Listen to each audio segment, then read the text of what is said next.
Steel sector की PLI scheme और आपके सेफ गार्ड ड्यूटीज का बेनिफिट उठाते उठाते टाटा स्टील 128 से 174 की जर्नी अप्रैल 2025 से लेकर के आज की डेट तक अचीव कर चुका है। क्या आप लोगों को मालूम है? नहीं मालूम? कोई बात नहीं, पहली बार चैनल पर आए हो सब्सक्राइब जरूर करके जाना, क्योंकि ये चैनल पर हम है NISM 7 सर्टिफाइड, तो सब्सक्राइब जरूर कर देना। ठीक है, अब आते हैं आगे और सबसे पहले बात करते हैं मोतीलाल ओसवाल की टाटा स्टील को लेकर के चीजों के बारे में। तो according to Motilal Oswal financially 27 तक की जो पोजीशन बन सकती है वो है 200 तक की। ठीक है, ये पोजीशन बनने के चांसेस है टाटा स्टील लिमिटेड में, लेकिन मार्केट एक्सपर्ट्स तो पहले भी बहुत ज्यादा बुलिश थे। जब आप 150 पे थे, फिर आप 140 पे वापस गिर गए और 128 पर भी गिर गए थे, तब भी मार्केट एक्सपर्ट्स 200 190 तक के लेकर के आ रहे थे और एक बार फिर से मार्केट एक्सपर्ट्स 200 लेकर के आ रहे हैं। क्या इस बार की पॉसिबिलिटी क्या है? फाइनेंशियल ईयर 27 तक आपको ये अपॉर्चुनिटी देखने को मिल सकती है।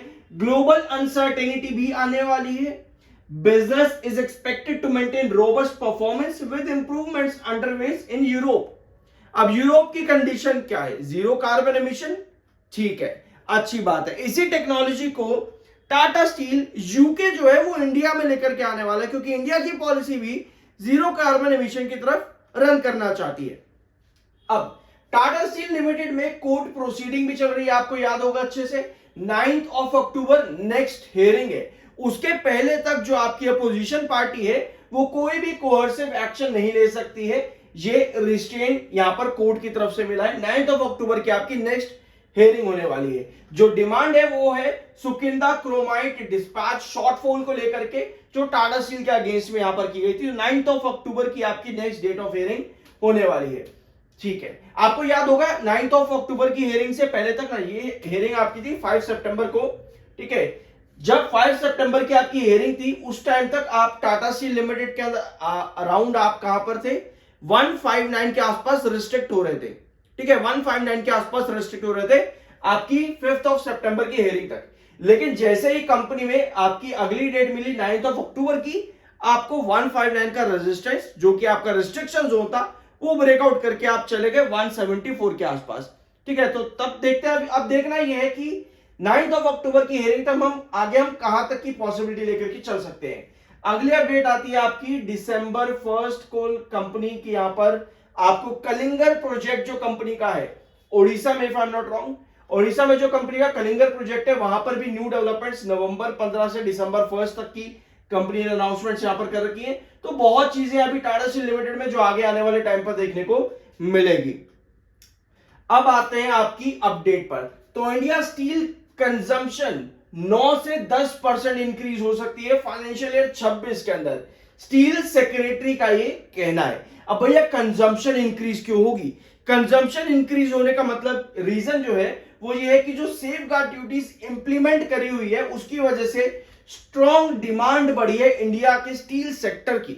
अब भैया ये डिमांड पहले क्यों नहीं थी? ये डिमांड पहले इसलिए नहीं थी क्योंकि चाइना लगातार और साउथ ईस्ट एशिया से लगातार डंप हो रहा था स्टील इंडिया के अंदर, जिसकी वजह से मैन्युफैक्चरिंग रुकी। क्योंकि जब कंजम्पशन नहीं होगी, जब डिमांड ही नहीं होगी, तो मैन्युफैक्चरिंग तो रुकेगी।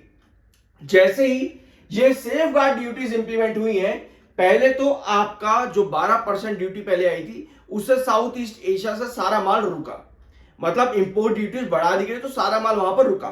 उसके बाद चाइना ने अपने इंडस्ट्री में स्टेप्स लिए कि भैया मैन्युफैक्चरिंग रोकेंगे, तो उसका बेनिफिट भी इंडिया की कंजम्पशन पर पड़ता देखने को मिला।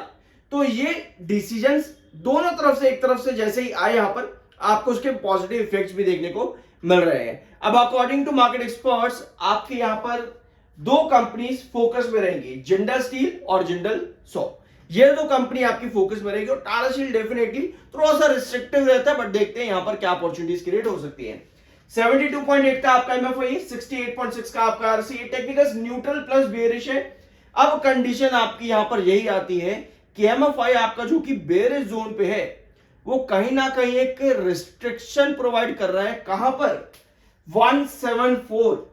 ये ट्रेंड जो कि हम पिछले लगभग 15 वीडियो से डिस्कस कर रहे हैं चैनल पर, टाटा स्टील में 174 ये आपका रिस्ट्रिक्शन जोन है, एक रीजन है। इसके पहले आप आते थे 169 के रेजिस्टेंस यानी कि रिस्ट्रिक्शन पर, जहां पर आपको पहले भी रिस्ट्रिक्शन देखने को मिली है और कंसोलिडेशन बनाने के बाद ही आपको ये ब्रेकआउट जोन मिला है 174 के अराउंड में। ठीक है, तो अब हमें देखना यह है कि अभी आपके टाइम की जो कैंडल है वो कंसोलिडेटेड कैंडल है, कंसोलिडेटेड कैंडल, और आपके जो बॉलिंजर बैंड्स है वो कहीं ना कहीं ऊपर की तरफ शिफ्ट हुए हैं काफी ज्यादा, और येलो क्रॉसओवर बॉलिंजर बैंड जो आपका है ये भी ऊपर की तरफ शिफ्ट हो रहा है। अब येलो क्रॉसओवर जितना 169 के आसपास रहेगा ना इस जोन के बीच में, उतनी आपकी पॉजिटिविटी बनती है इस जोन के अंदर रिस्ट्रिक्शन को फेस करने की। मतलब जितना रिस्ट्रिक्शन को आप फेस करते हो उतनी पॉसिबिलिटी आपकी आती है ब्रेकआउट जोन की। तो देखना यह है कि 174 पर आज आप जहां एक बार फिर से आए हो, क्या यहां पर हम सस्टेन करते हैं? क्योंकि अगर आप देखोगे 30 मिनट टाइम फ्रेम पर तो आपको क्या नजर आता है? आपको नजर आता है कि एक बहुत स्ट्रॉन्ग रैली बनी है 169 से 174 की बहुत स्ट्रॉन्ग रैली बनी है। और तो ये रेंज काफी छोटी है बट 30 मिनट टाइम फ्रेम पर ये कंसोलिडेशन भी यहां पर हैंगिंग सपोर्ट के साथ जरूरी है। डेली टाइम फ्रेम पर भी आपको यही नजर आ रहा है कि यहां पर स्टॉक ने जोन में काफी अच्छा सस्टेन कर लिया है। दोनों ही आपके रिस्ट्रिक्शन है 169 और 174, दोनों ही रिस्ट्रिक्शन। अब देखना यह है कि कितना हैंगिंग सपोर्ट यहां पर बन पाता है। हैंगिंग सपोर्ट क्या होता है? एक रिस्ट्रिक्शन जोन पर जब आप इस तरह से कंसोलिडेट कर रहे हो उसको कहते हैं हैंगिंग सपोर्ट।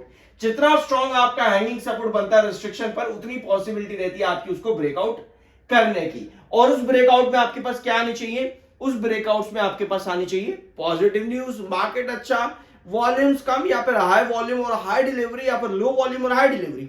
इस तरह की कंडीशन अगर आपकी बनती है, या फिर अगर हम देखें कि अभी आपका एमएफआई बेरिश है, ओवरबोट है, तो वहां पर हैंगिंग सपोर्ट अगर क्रिएट हो जाता है तो वहां भी आपकी चांसेस रहते हैं, पॉसिबिलिटीज रहती है कि जो आपका एमएफआई ओवरबोट बेरिश है वो उस कंसोलिडेशन और हैंगिंग सपोर्ट में करेक्ट होता देखने को मिले, यानी कि कूल डाउन होता देखने को मिले, यानी कि 70s के जोन से 60s के जोन पर आता देखने को मिले।